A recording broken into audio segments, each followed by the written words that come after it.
Hello and welcome again to Red Gaming Tech. My name is Marta. Today is the 9th of January and I have a little bit of unfortunate news for you regarding Codemasters, who are of course the UK developers behind F1 and Dirt, as layoffs have supposedly hit the studio.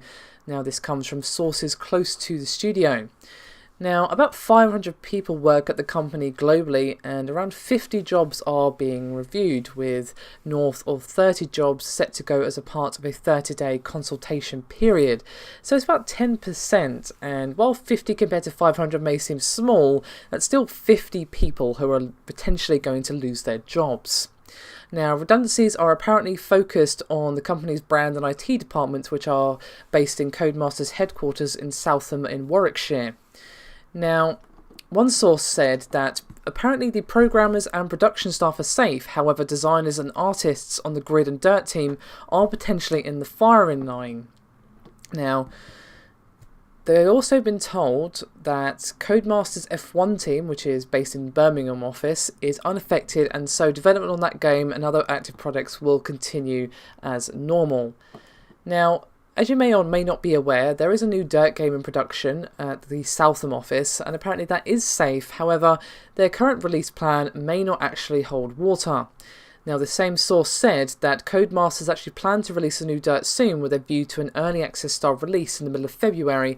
However, apparently they've yet to even get car licenses, so that's looking pretty unlikely. However, even though the Dirt team are, well, relatively safe apart from the designers and artists, the team has already been downsized, with a smaller group working on it compared to last year's Grid Autosport.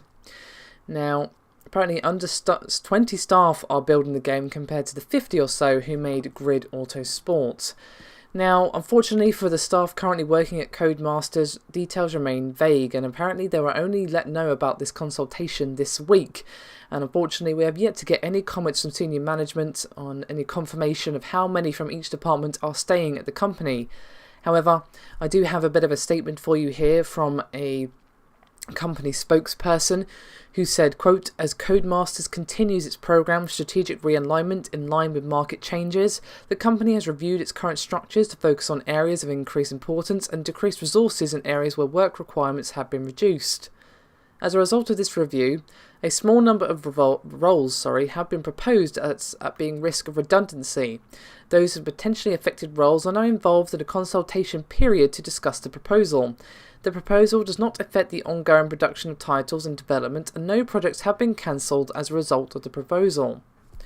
So basically, 50 people are potentially going to lose their jobs, and of course that's not going to be earth-shattering, it's not going to close the company or anything like that, but it's still a 10% chunk of the company gone, and hopefully it won't affect development, but you just don't know. If perhaps some artists go or whatever, then you never know what their touch might have brought to the game or what have you. So even though this isn't earth-shattering for the company, it's still pretty bad, and I definitely feel for those 50 people who are obviously very worried about their jobs, and the 30 who are currently going through the consultation period.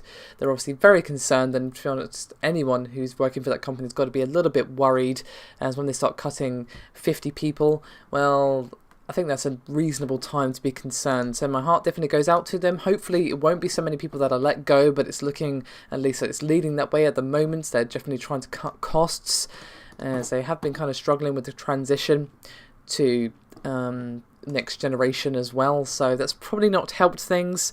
So best of luck to anyone who is potentially in the firing line. Hopefully it's not too bad of a punch for them or anyone involved, but we'll have to wait and see for what actually happens. Either way, best of luck to Codemasters, and hopefully not too many people are let go, but we'll have to see. Anyway, that is me done for this video, and I'll see you next time.